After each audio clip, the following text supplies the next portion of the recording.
Good evening and welcome back to another edition of Beyond the Backstage Pass. I am your host, Vince Edwards. You may know me from Sound Image Productions. I've also got a couple closed roadie groups on Facebook, one called Death by Loadout, another one called The Backstage Pass.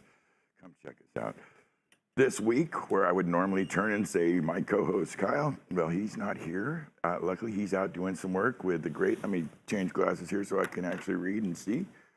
With the great Rick Allen and Lauren Monroe on the East Coast, doing some shows over there for us, and we hope he's having a good time and traveling safe. Right on, right on.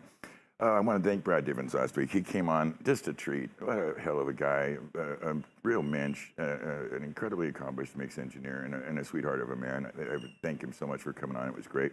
Also, would like you to, if you got the time, go check him out over him and Eddie Kaipo. Have a little show, a little podcast called Sonic Ninja. They just released their second season, first episode recently. Check them out on Facebook Live. It's a very entertaining show. It's a lot of fun. I would also like to send a really great shout out. I had for a long time we've been discussing our 100th episode is coming up, and I talked with my big brother about getting the Big Daddy on, the King of Kings, the man of man, the guy who's got the most stories to tell in this whole darn business. That's the great Dave Shadone. I reached out to him today. We had a nice phone call. It was lovely. He's a very busy man, but he spent some time with me. It was very, very nice. He said that we're going for May 5th. That somewhere between now and then we will get together and do a show, and he's going to share his experiences with us. I think that'll be a really great time. I want to thank him, of course, the great David Stone, president of Sound Image, and my dear, dear brother, George Edwards, the general manager of Sound Image Productions, and my boss for their largesse and the opportunity to allow me to do this show. Thank you very much, gentlemen. I very much appreciate it. I want to also thank thanks to the big man around here. It's really Big Daddy. We had some really good turns. You know, Sound Images does a lot of work, and I wanted to highlight one of its most recent accomplishments. It was really great. We have our good friends over at Front of House Magazine. This is the March 2022 edition. It's profiling Imagine Dragons. Imagine Dragons, they had a lot of good to say. That's one of our clients, long-term clients. They're an amazing band. They do really great shows. They highlight some of Sound Image's gear out on the road and some really stuff with the great techniques. You guys should check it out, Front of House Magazine. It's a really good read. Also, the great Bernie Broderick. Now, Bernie Broderick is Truth in Audio. He's a legendary loudspeaker designer. He's probably one of my dearest friends, and it happened to be his birthday a day or two ago, and we want to wish Bernie a really happy birthday. As you know, I'm a big fan of his. He's made these wonderful little speakers for me, and for many of not just for me, he makes them for whoever can afford them, but they're really special, one-of-a-kind things. I wouldn't have them if they weren't, and can't recommend them enough. I can say this much for folks that have them and appreciate them a great deal is people like Dirk Schubert, Greg Price, folks that really know what something's supposed to sound like. And I tell you right now, they wouldn't have if they didn't think they were worthy. So check them out over there at Truth in Audio. Bernie Broderick, wish him a happy birthday while you're there. We had the good luck and good fortune for Brad Maddox to stop by this week. Brad's a dear friend. As you know, he's largely known for bands like Rush and Van Halen, some of the really big bands. He came in and hung out for a little while right before getting ready to head over to London to pick up with some tour rehearsals for the great Florence and the Machines. So we want to wish him safe travels and a happy tour. He's about to go take on the whole world. Happy travels to you, Bradley. Thanks for coming in. It was lovely to see you. We also have a guest hopefully we'll have him on very soon. Bradley committed to coming on after he gets done with that tour and sharing us what that was about. And last time I had him on about 1.5 years ago. I didn't, believe it or not, I had him on the show for over an hour, and I don't think we talked one bit about Rush, which is weird because that's one of my favorite bands of all time. So I'm going to have him on and have a little Rush moment with him, just to, pick his brain about 20 years of being on the road with the greatest band in the world. Carl should be finished mixing his set very soon. Hopefully he'll be able to come to the comments. He's a busy man. Work takes precedence, so he'll do that first.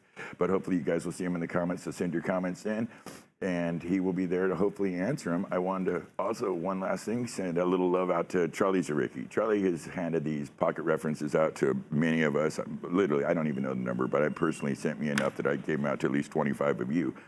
And he's a national treasure. He's one of the best of us, and so I want to send some love out to Charlie Zaricki, the godfather of this show, for his constant and continuing support.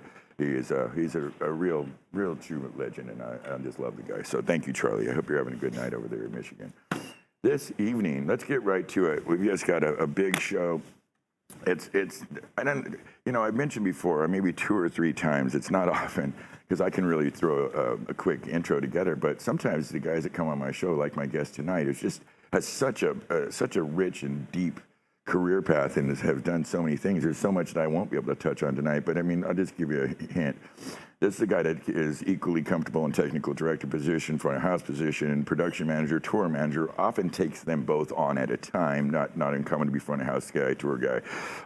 He's just kind of a jack of all trades, but really known as a badass guitar heavy mix engineer. He's one of the best of us, and he's worked with everybody from Thin Lizzy to Puddle of Mud, Linkin Park, Alice in Chains, Anthrax, Daughtry, to some lesser bands that are not lesser, different bands that you can bring a different flavor to, like Demi Lovato and Joe Jonas, Peter Frampton, and Jason Bonham.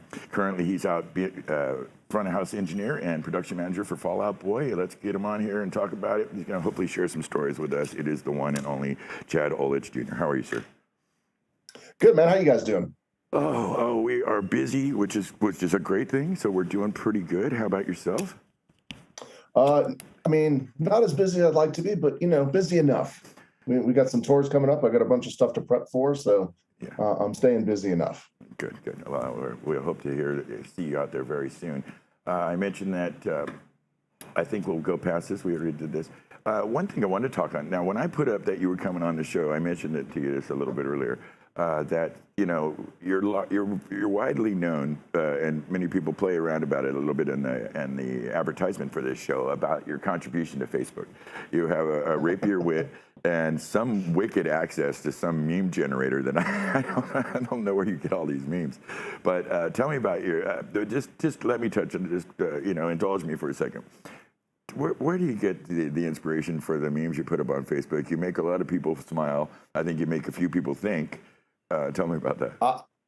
Honestly, I don't think I've ever made one up myself. I find them on other people's pages. I'm a member of several groups.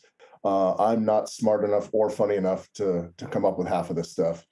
So I just find it and find it humorous or find it thought-provoking or find it something that I know is going to stir the pot. A mutual friend of ours, Paul Hager, him and I went out to dinner one night. He's like, "Man, you don't even believe half the stuff you post, do you?" And I was like, "No, but it stirs the pot, so it's fun."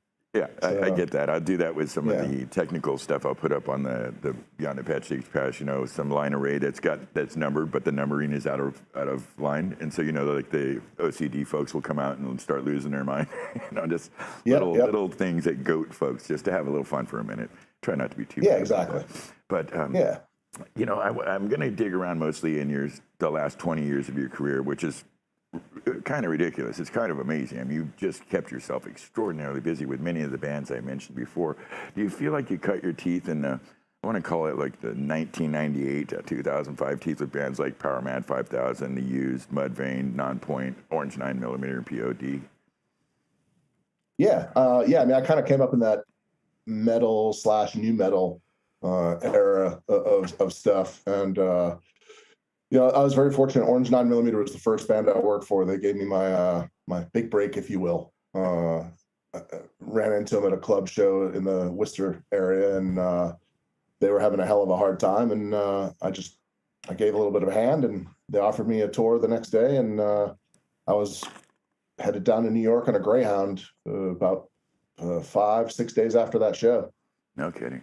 Wow. That's fascinating. I know. I remember when that album, their first album, came out. It was a CD, of course, and some reason or other, it was given to me as a promo, and so I got to know them as this kind of like freebie. Check this out, and it was impressive. It was fun. It was different, and they kind of had a lane in that what you called, I guess, the new metal movement.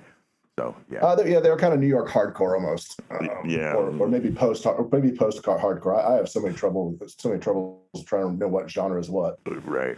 It's so delineated, kind of the Cro-Mags type vibe. Yeah. Let me ask you, why audio, brother? Why not lighting? Why not pyro? What brought you to audio?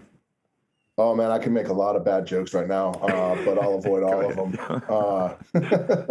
No, I don't know. I just always liked audio. Growing up in high school, I was one of those AV nerds, and went off, moved to Los Angeles to be a rock star right after high school. That obviously worked out real well. I can barely play my way out of a paper bag.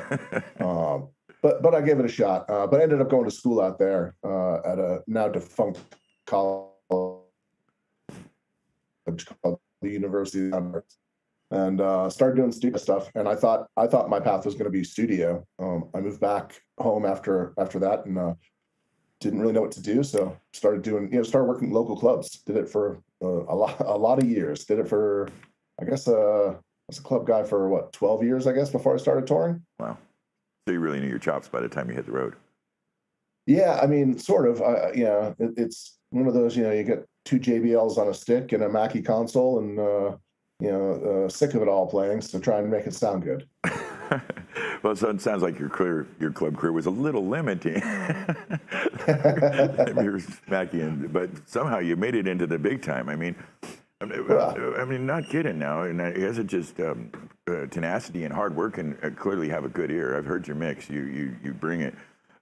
You've worked with such a plethora of really accomplished bands. One of the ones that stood out for me, I'm going to dig around. I won't. This is, I do this show because I love the game, but there's a couple times, a couple bands like Disturbed or Chevelle that I just really love these bands and haven't had the fortune to work with. So tell me about doing monitors for Disturbed, particularly in the era of the 1999-2000 Disturbed, which is really a formational time for them. So I mean, I love those guys. They're all good guys. I still chat with Dave on Facebook here and there. Yeah. They also fired me because I wasn't that great a monitor engineer. So, I lasted. I was with them for I think 2 tours, and it was fun. It was a lot of fun. It was a great learning experience for me, and I learned a lot. We were out. The big run I did with them, we were out opening for STP and Godsmack. Oh, right on. And great line. Frank Scambolone was out doing monitors for Godsmack at the time. Hootsie was out at front of house for STP. I think Maxie Williams was STP's monitor guy at that time. That sounds right. And I learned a lot. Not enough to keep my job, but I learned a lot. Very good, very good. Well, it sounds like kind of rock stars out front and badasses back. So I mean, that list you just gave me, Frank and Maxie, yeah. I mean, and yourself. That's really kind of a heavy hitter lineup, and quite just the lineup itself. What'd you say? Disturbed and STP and Godsmack. I mean, yeah. Man, what a line! That must have been a lot of fun. Good for you, brother. It was great fun. And I learned a lot. Like I said, I learned a lot on that tour, and I had a really good time. And I honestly, I don't fault them for letting me go at the end of the run. It was I don't know if it was well deserved, but it was probably deserved. Yeah, I got you. I appreciate your forthrightness on that one. I know this was I think a one-off for you, but I'm a little bit fascinated with this band. They have a slightly tragic history. And they're good guys. I'm friend with Boots, their singer, but it's Eagles of Death Metal. They had that thing that happened in the Balaclava in France where that terrorist attack happened during their show. And that, yep. I mean, they've experienced some serious peaks and valleys. And just for me, although technically as a band, they're a very 4/4 straight ahead band. There's not a lot of complexity to them. It's a fun band. It's that kind of fun rock and roll. Was that your experience with these guys? Yeah, so I did a show with them late last summer. Filling in for I don't know if I was filling in or if they just didn't have anybody at that time frame. But yeah, went and did a show in the Dakotas somewhere, maybe Fargo, and man, what a nice bunch of people. And it was a really fun show, and it was my first time ever using a Yamaha CL. So all sorts of new stuff going on.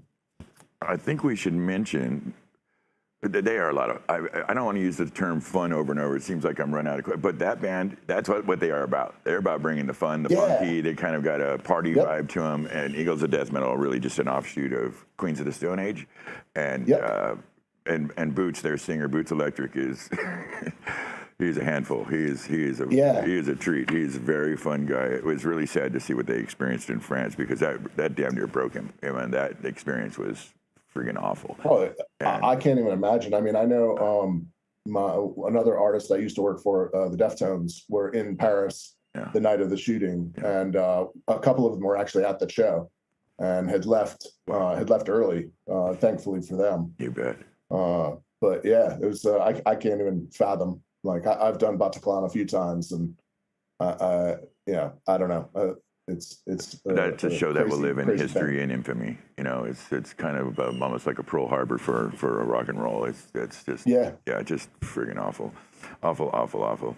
I should mention that you're an award winner. You've won Live Production Summit Front of House Engineer of the Year 2019. Who were you out with that one? 2019, I did some Shinedown and I did some Fall Out Boy. Which one did you win the Front of House Engineer of the Year award for from Live Production Summit? They don't really tell you, so just being a badass. Take your pick. Okay, that's kind of perfect.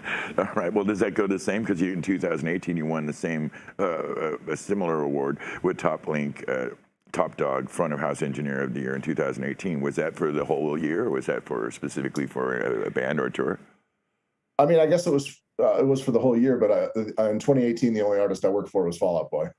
Yeah.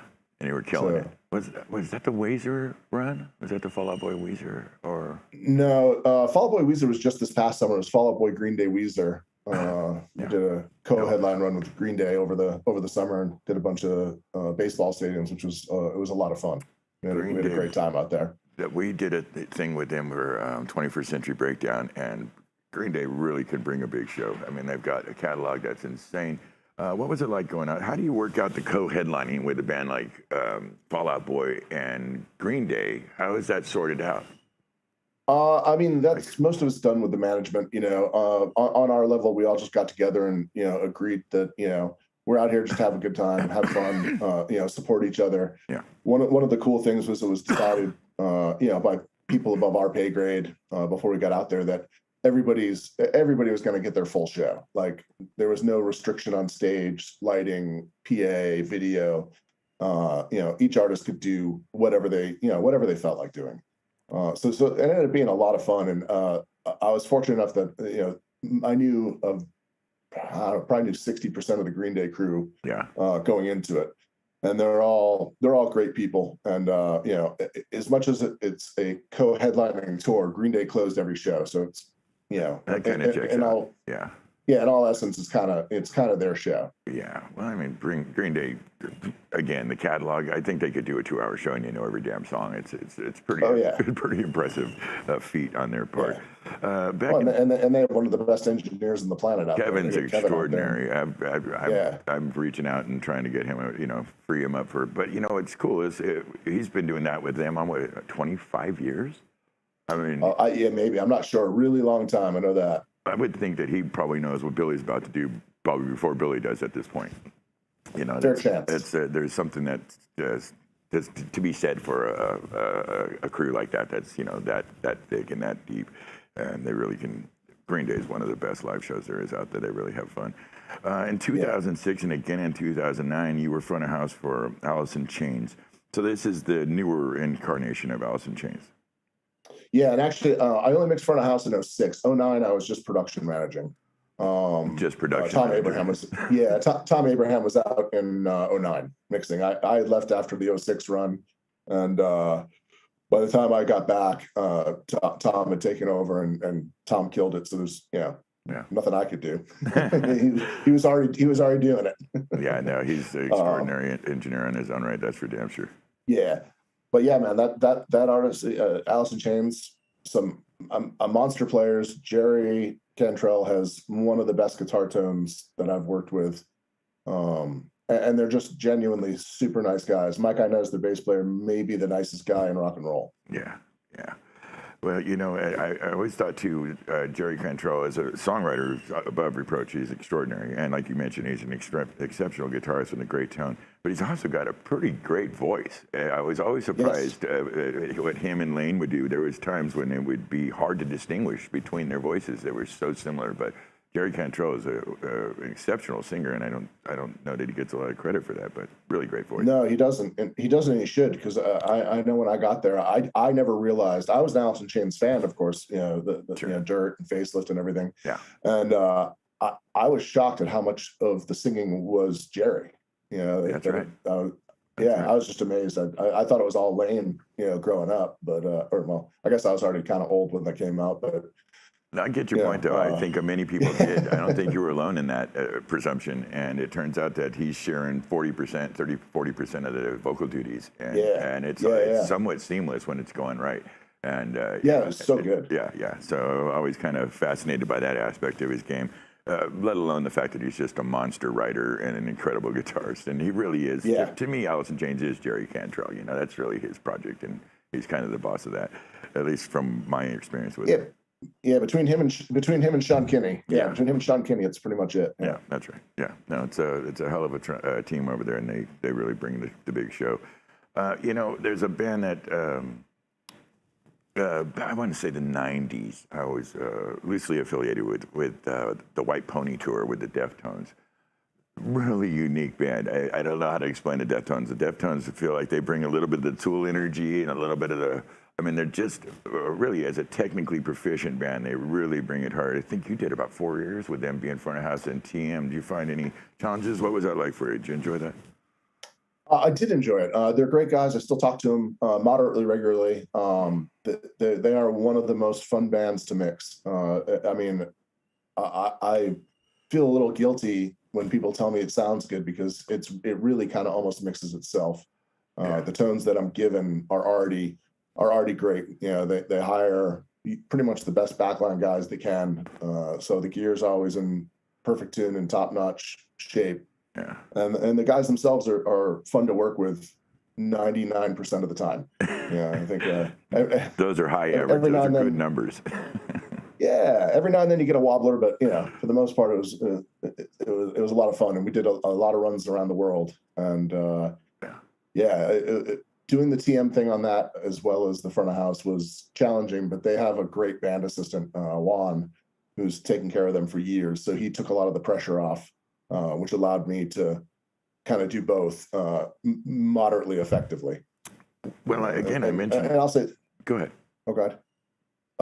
I was just gonna say that's kind of one of my tricks is if I'm doing two roles, I have to have somebody that's really good as a backup, you know, as kind of as a second in command, if you will. Sure. Either an assistant or like on Fall Out Boy between my production coordinator and my stage manager. Without those two people, there's no way I could handle that level of a tour.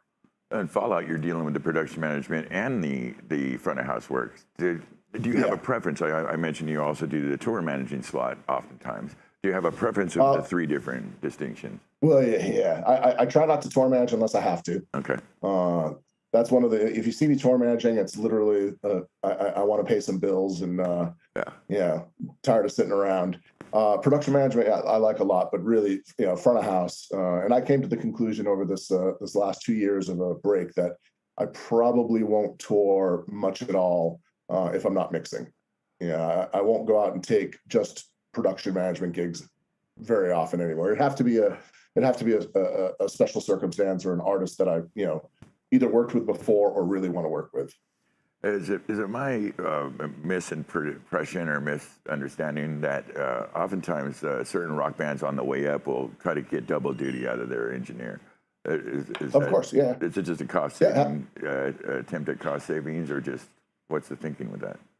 Yeah, I think it's just especially with an up and coming band, it's pretty easy to do both. I mean, I guess juggling press is kind of your hardest thing. But yeah, I mean, you figure a band that's in clubs or theaters, they're only making, whatever it is they're making, 15, 20 grand a night. And they've got, buses and maybe a truck and, guitar techs and drum techs and whatnot. So, I mean, saving that extra, I don't know, $2,000 to $4,000 a week, it helps. So it definitely is. I feel it's a cost saving thing, a little more than just a we're cheap kind of thing. I think there are artists that are just I think there are artists that are just cheap. And they just don't want to pay the money. But I think the majority is just they're not in a financial position to really dish out that extra dough. Sure. Well, $2-3 grand a week plus everything. Well, plus you clearly have a reputation. I mean, most of the bands that I mentioned, one way or the other, it seems that you're doing double duty for front of house tour manager, front of house production manager, over and over and over. So you clearly have a reputation in the game that you can handle that much responsibility. Yeah, like I said, I have to chalk a lot of it up to the people that I can hire around me. Mm. You know, like it'd be tough for me to go into a situation doing it where I couldn't have, you know, if not my exact team, at least the people that I want, you know, around me. You know, I think like anybody in this business, we all like who we like, and we all like to work with who we like to work with. Sure. So I try to do my best to rehire the same people over and over and over again as much as they'll have me, because I know that at times I'm probably not the most pleasant to work with. You need to have a little grumpy roadie thing kicks in once in a while. Is that a thing? You know, after 18 hours of no sleep, and then you get a promoter that's less than cheerful, you can be a little grumpy. Sure, sure. Well, you got the. I imagine the stamina, the wherewithal to do what has to be done. So I think that's probably why you keep getting the call. You know, you know, handle the business of business. Yeah, that or I'm just the best in my price range available at that moment. It could be either. We're going to go with down the middle, a little bit of A, little column A, little column B, maybe. Sounds good. I like it. All right, now, brother. Anthrax. Now, you know, the great Anthrax that's a seminal band. I mean, Anthrax have cut their path through the metal scene. Really, it's been impossible to knock them back. I mean, they just keep coming and bringing the big shows and getting in the great tours. You were out with them, it looks like 2010, as front of house and did tour manager for them. What kind of, was this a national tour? What kind of a tour was it for Anthrax? So my first experience with Anthrax, I did a one-off for them for the Red Bull Snowboarding Championship, or Red Bull Snowboarding something or other, on the Lower East Side of Manhattan. Oh, okay. And yeah, it was I don't know, like 12 degrees out. It was brutal. The profile shut down, so we actually had to get a Heritage in to mix the show on, because no digital was going to live in that kind of cold temperature. Too rough. Yeah, it was brutal. So that was my first experience. The cops came out, shut us down after like 3 songs. I actually left front of house, I think, after like 6 songs, because they threatened to arrest me because it was still too loud, even though the PA was off. Wow. It was just coming off the stage? Yeah, just off the stage. Yeah. The cops were like, you have to turn it down. And finally I was like, look, it's off. They're like, it's still too loud. I'm like, I'll go fix that. Yeah. And I just wandered back, found their manager, and went, I'm not going back out there. Those cops are pretty serious. Yeah, New York don't play, man. They come and bring it. They kind of, it seems like they can be very arbitrary with their imposition of the laws as it relates to by the book. It can vary very wildly. But I can imagine what's Anthrax pushing off the stage, like 112 dB? I don't know. At front of house, it was probably like 101, 102. At front of house, 60 feet away, 80 feet away. Yeah. So it was plenty loud, and so I did that, and then I didn't do shows with them for quite a while. Well, actually, that's because that show was actually with the singer who never, I think his name was Dan, the guy that never released a record with them. Yeah. They recorded it, but they ended up dumping it. Yeah. And then I came back. I got a call back to come and do the Soundwave Festival down in Australia. And so I went down and did the whatever 5-6 shows, whatever it is, with them down there, and it was it ended up being a lot of fun, man. It was good times. You had some early mornings and some late nights, and a whole hell of a lot of flights. But we had a good time, I felt like. It's a big country to try to travel around. Any special traveling tips that you would have cruising through? I imagine Australia, New Zealand, tour that part of the world. I know that's usually the third. A lot of sound companies, when you get a large tour, you got your American setup, you got your European setup, you got your Australian setup. So any special weirdness working out of Australia like that? I mean, like I said, it's a big place. 30% of the majority of the country lives within 30 miles of the ocean. So it's pretty much everything's happening around the ring of this giant continent. It's, like you said, a lot of traveling. Yeah, no, a lot of flights and stuff. No, I mean, luckily the sound crews that I've had down there with JPJ, and I feel like I worked with one other company down there years ago, have always been good. They've always been right on top of their game. The PAs, I feel like in this day and age, every major sound company has a decent PA. You may like flavor A a little bit better than flavor B, but I feel like any sound company that's worth anything has a PA you can work on. So I don't really stress myself about the black or brown boxes so much anymore. Sure. It's as long as I have my console of choice and some kind of an outboard setup that I'm comfortable with, whether it be waves or UAD or analog or whatever. Right. Then I'm fine. And I usually now I send my rack ahead anyway, so that's makes my life a little more comfortable. So your outboard's on the scene when you pull up. Yeah, or it comes with the back line, one way or the other. Yeah. Right on. Yeah, no, that's where the chicks live. Absolutely. Now, I mentioned in the opening, I don't fanboy too much, but occasionally I'm a human being. Chevelle. Now, Chevelle for me is three guys that do what they do.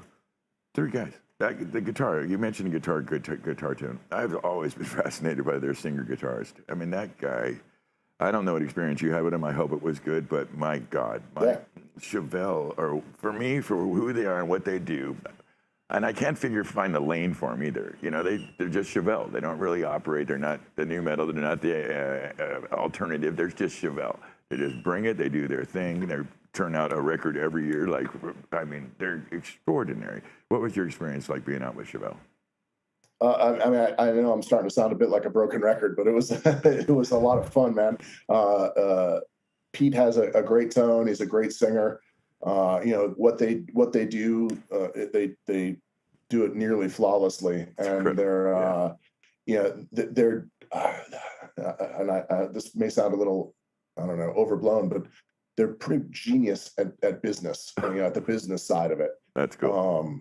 Yeah, I mean, I don't think many people think of Chevelle as like a massive band, as in like, you know, like you don't think of them as having made millions and millions of dollars or anything like that, or at least I never did. Sure. But they all drive really nice cars and have really nice houses. Yeah, they don't wear it on their sleeve. They're not out there. No, they're coming in torn jeans and a t-shirt and killing it. Yeah. But they're very smart about it. You know, they pay their crew properly, I feel like, or you know, at least according to their level, they pay properly. They're nice to deal with. They don't, you know, they take care of their own press. If you know, I would put the press up on the in the bus, and they would take care of their own press. I wouldn't have to hound them to go do phoners or do their interviews. You just say if the press was at 4 o'clock, at 4 o'clock they'd be on the phone doing their press. You know, they're truly business people and about all that, and fun to hang out with. You know, day off, go play golf, and you know, have a good time. Is that what you consider a good time on your day off? I know some folks like to go, you know, they're out on the road, they like to go and say, check the architecture, or go and run around and see what's the best eats, or how do you spend your days off on the road? I mean, it depends on the tour. On Fall Out Boy, a lot of times I spend the tour in my hotel room catching up on sleep and advancing shows. But I mean, like last summer, I brought my golf clubs and they never left the bay of the bus. Sadly for me. But yeah, so a day off, I generally try and play golf. I'm a big sucker for good food, and I'm an idiot when it comes to fancy restaurants, and I will go to them and spend money I probably shouldn't. Myself and my systems engineer a couple years ago in Paris went to a nice 3-star, you know, 3 Michelin star restaurant. Oh wow! Spent entirely too much money, but had an amazing meal that I won't ever forget. It was that good. It was so good. Yeah. I've only been to a 1 Michelin star, and it was good, but I didn't know how to, you know, measure it. I didn't know how to judge it one way or another. Like I said, it was good. It was the service was good, the food was good, but I can only imagine what a 3 Michelin star place in France would be like. I mean, that's wow. It was really good, and a really good time, a really good company. I got along great with my systems engineer. We'd go out, you know, not every day off, but we'd go out quite often, have dinner or drinks or whatever. Sure.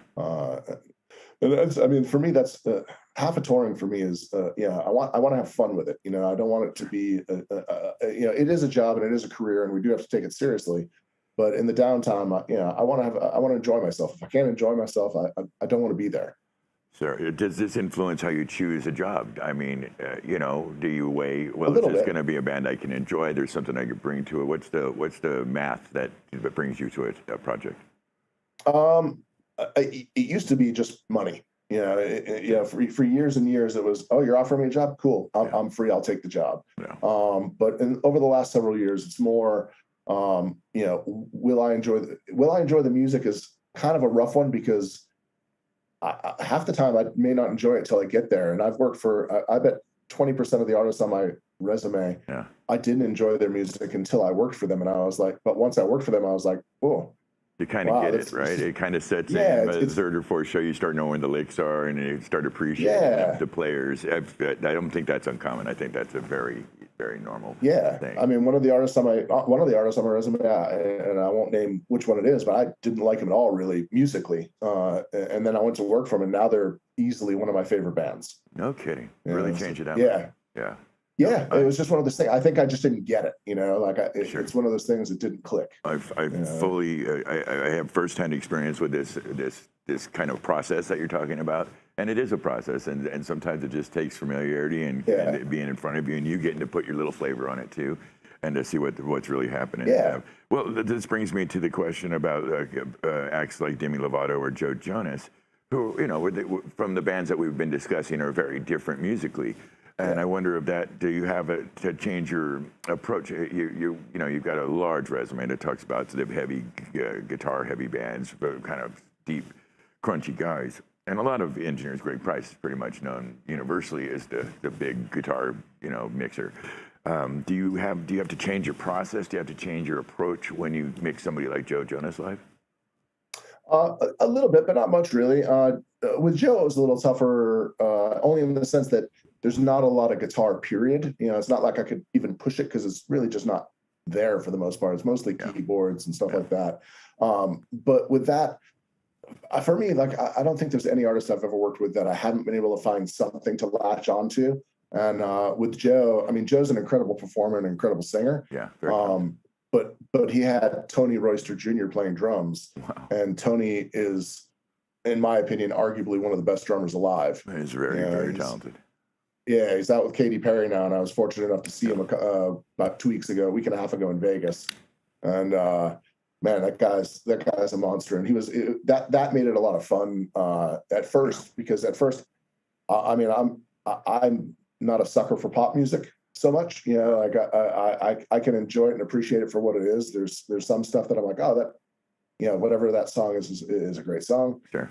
And I expected going to work for Joe, because his album wasn't out yet when I got hired. I expected it to be essentially the brothers, but without the other two guys. Right. But in reality, it was just a straight up pop record, more like closer to like a Timberlake than the Jonas Brothers. I think that was intentional, wasn't it? I think they went away from that kind of I feel like it rock was. to a more of he's the pretty one, and he's very, very talented and very good singer, and so that kind of Well, I mean, and the thing for me, like, that was my first real foray into like true pop, and it was an eye opener for me, like in the rehearsal side of things. Like, I mean, to this day, I don't know that I've ever rehearsed with a band more. Like, we were in rehearsals. We were doing one show. We were in 2 weeks of rehearsals for one show. Yeah. And wow. It was. I mean, it was a lot of fun. And we, the Jonas Enterprises, the way they staffed that tour was all super nice people, and people that I'm super happy to still work with and talk to this day. Well, it's one of the things I've always liked about the pop acts, the ones that come around like that, or the Katy Perrys, or the Demi Lovatos, is they always typically, largely have some extraordinary hired guns. The people that they bring around and support their shows with, particularly musicians-wise. But of course, and the technicians. You mentioned the drummer. He's just the ultimate hired gun. I mean, that's the guy you want behind your kit if you're on the road, and it makes perfect sense that somebody like Katy Perry would be dragging him around, because he can do no wrong, and she's kind of unstoppable in her own right. So I bet that was a good show, seeing them live. It was a lot of fun. We had a good time. It was all clubs. It was all like House of Blues size venues. Everybody on one bus. So Joe, everybody on the one bus, and it was a real kind of family vibe. Like everybody got along. We'd play Madden football in the front lounge, and it was a good time. Yeah, that sounds fun. Back in 2016, now, catch me if I'm messing this up, but were you out doing a Weezer Panic at the Disco co-headlining show? I was, but I was just the production manager on that. You keep doing that, just the production manager. To me, the production manager is he's the Svengali of the whole thing. You're holding all the strings of the.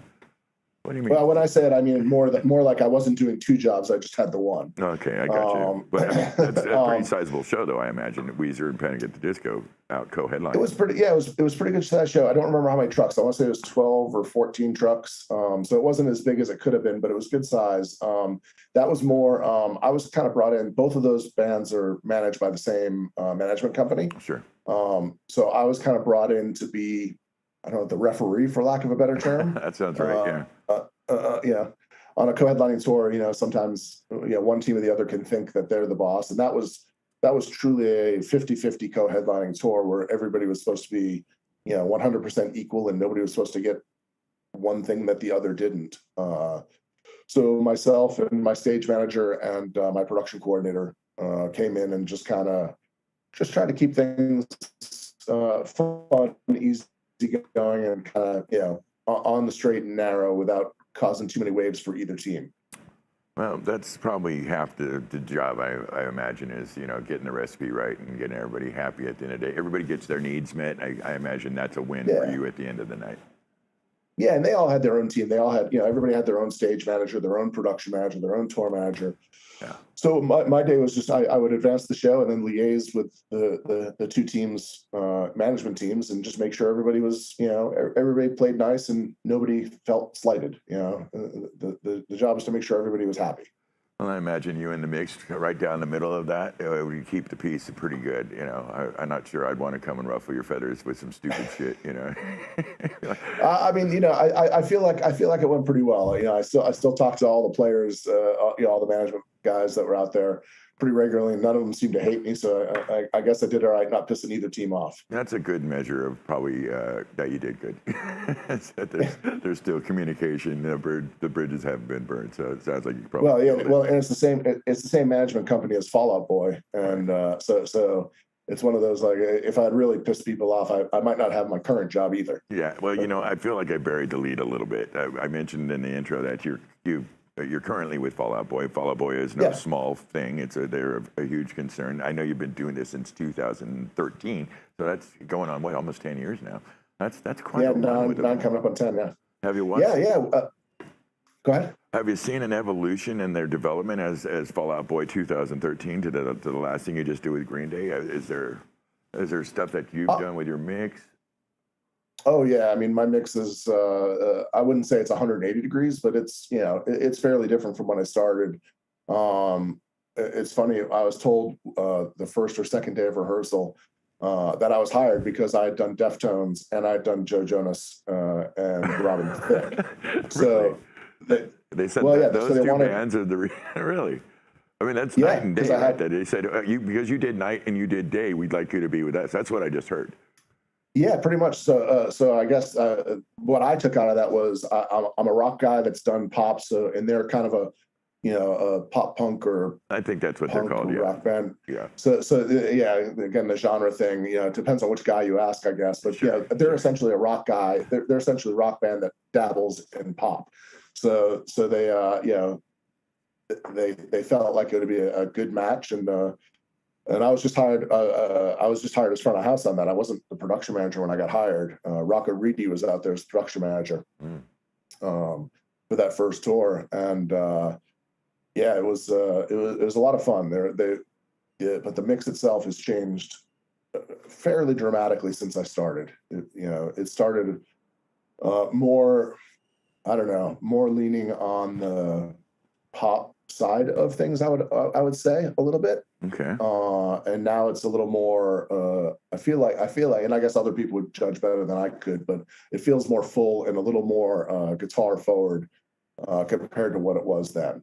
I haven't had the opportunity to see them in many years, and I think that's probably my bad. And I'd like to go out and see you guys when you come around next time, just to get a sense of what you're doing with them, because I do remember them from the early days, and the way you just described it is kind of how my mind sees it too. So that I can imagine the evolution of that for you, which probably keeps it interesting for you as well, I imagine.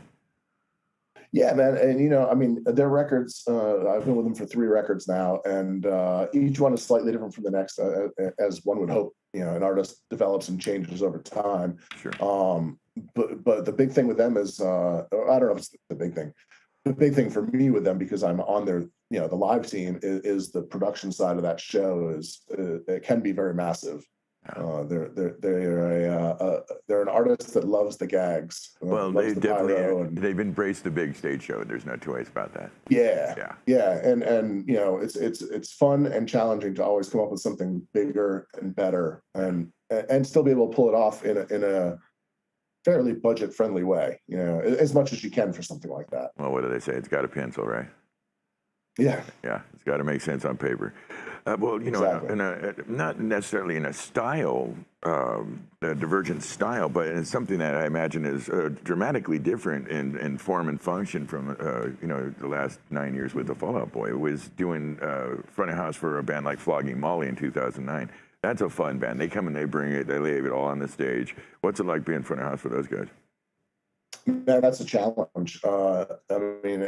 It's a challenge that I had never had to face before, because there's the fiddle and there's the banjo, and there's the acoustic guitar and the electric guitar, and it's all in the flute, or it's all at one time. It's all coming at you, and it was a challenge to try and find my way around that kind of genre and find space for some of these. And mandolin. I forgot the mandolin. Yeah, you forgot mandolin.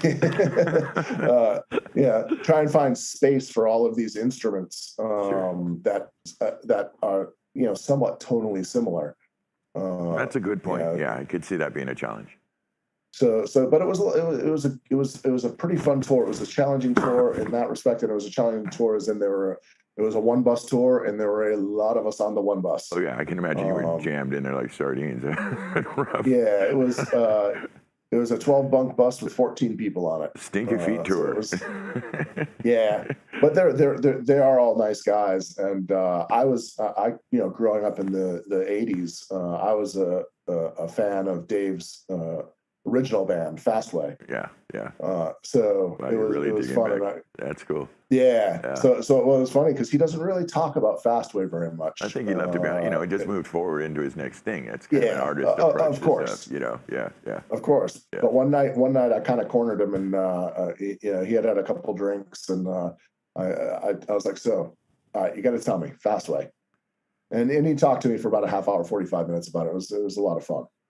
Well, see, I love those moments. That, to me, is a precious moment you just described, when you can get a moment like that with your people and dig back into a little bit of the musical history of a thing. It's pretty sweet, and I bet you enjoyed the talk. Yeah.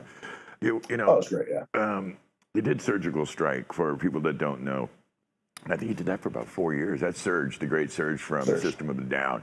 And I mean, the Down is, again, there's not a lot of bands, the Jellyfish type bands, certain bands that own a lane in music.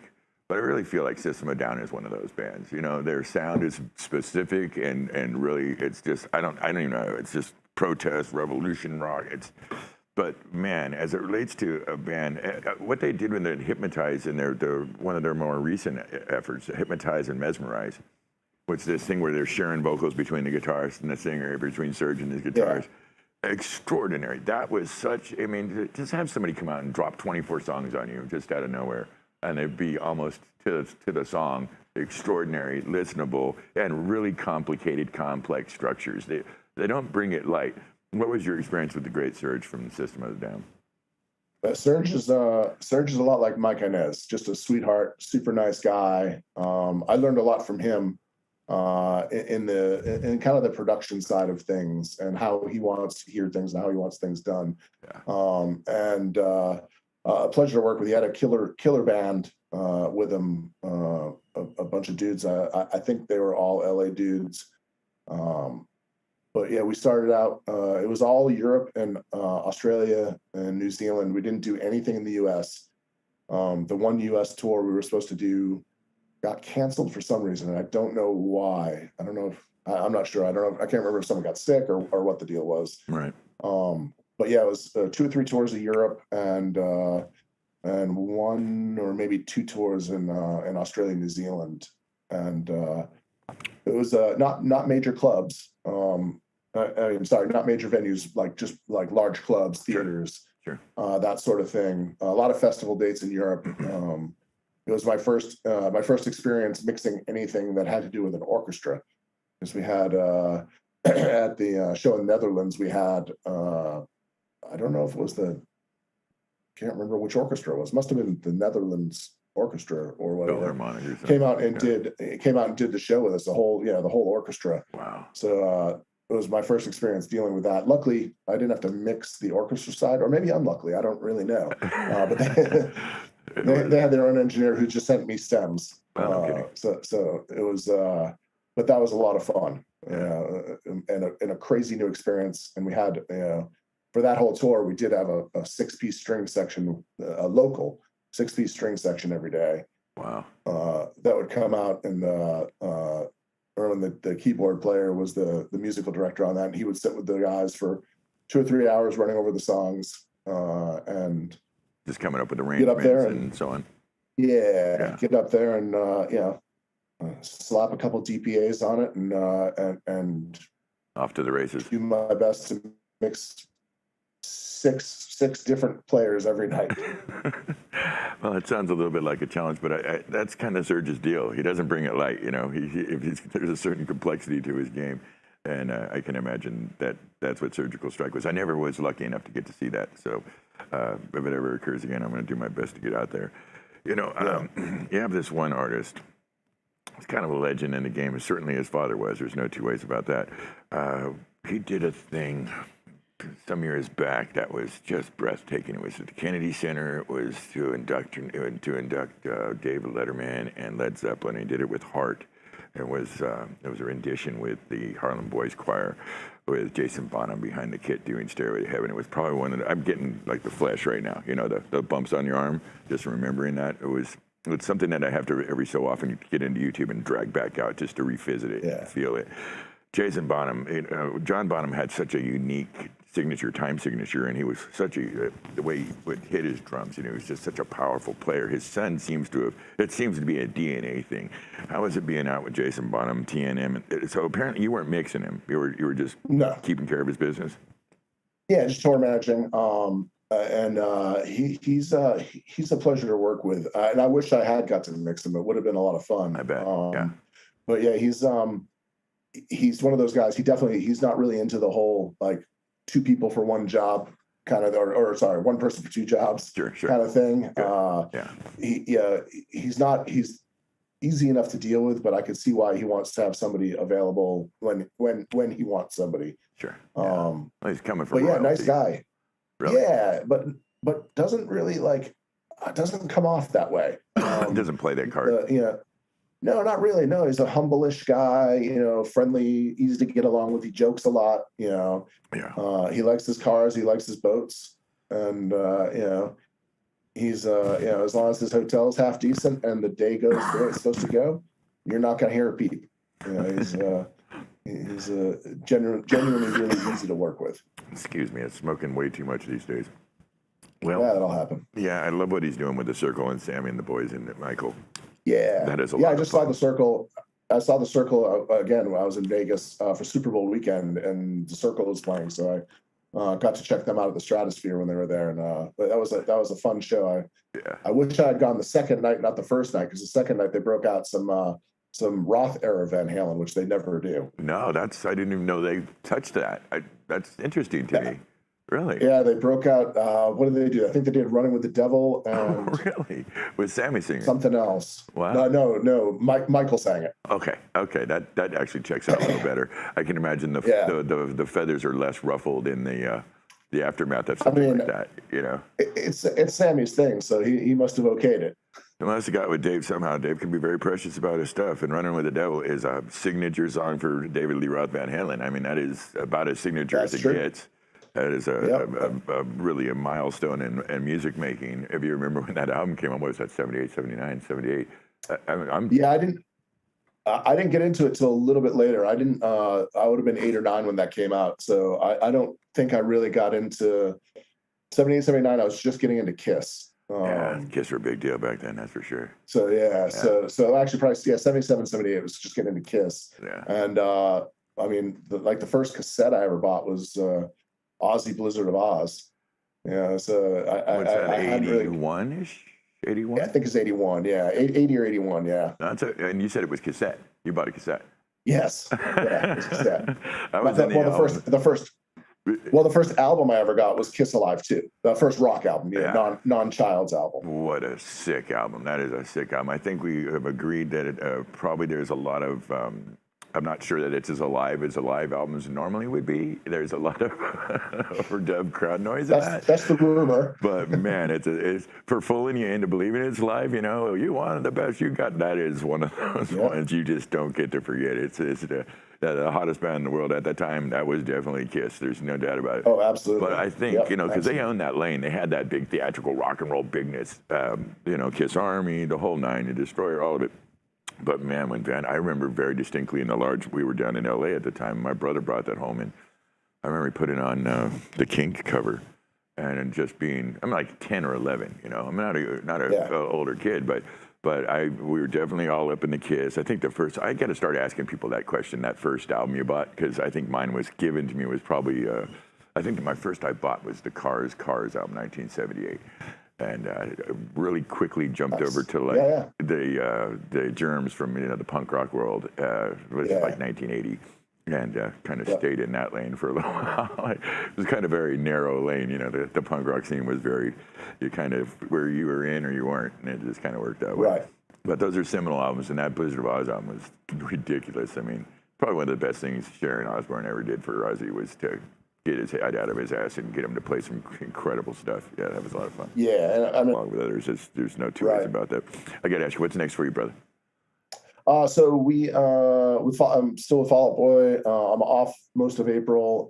In May, we have one off, and then I head over to Europe to start prepping the European leg, assuming that things don't go crazier than they are. Prep the reg, come back for about a week, fly back over, do a European run until July 3rd. Yeah. Then come home. Not quite sure what the rest of July and August is, but I know in September, Fall Out Boy has Rock in Rio and a couple other festival type appearances. So and allegedly a new album dropping September, October. So I feel like the latter half of this year is going to be pretty well packed. It sounds like you're going to be busy and doing good things. I wish you much luck in the European tour and your travels, and that you're safe, that nothing happens in the way of some of the larger world issues, and that they don't slow you guys down, that you guys get out there and do the work and have the fun and bring the music. It should be a lot of fun. We very much appreciate you coming on our show, sharing your experiences with our audience. You are the man. We appreciate you. We hope you had a good time with us. I did, man. I appreciate you guys having me. I've watched several episodes and enjoy it a lot. All right, thank you, Chad. It's a great Chad Olech Jr. We appreciate him coming on. Thank you, Chad. You have a great night, my friend. Thank you, man. You too. All right, buddy. See ya. Well, Chad, like I told you, man, he's just seen and done. His career is extraordinary, and he shared a lot with us, and we appreciate it. Next week, we've got the great Ace and Niece on. Now, Ace is a reality check TV. This guy's been doing this since 1999. He's won some awards. He's recognized by the state of California. He's got an ongoing show that views in the Bay Area here. He interviews lots of rock stars and important people. He's going to come on, share the stage with us, sit right there in that purple chair. We're going to hang out with him next week, 7 p.m. Pacific Standard Time, Thursday. We do this every week. We do it for you.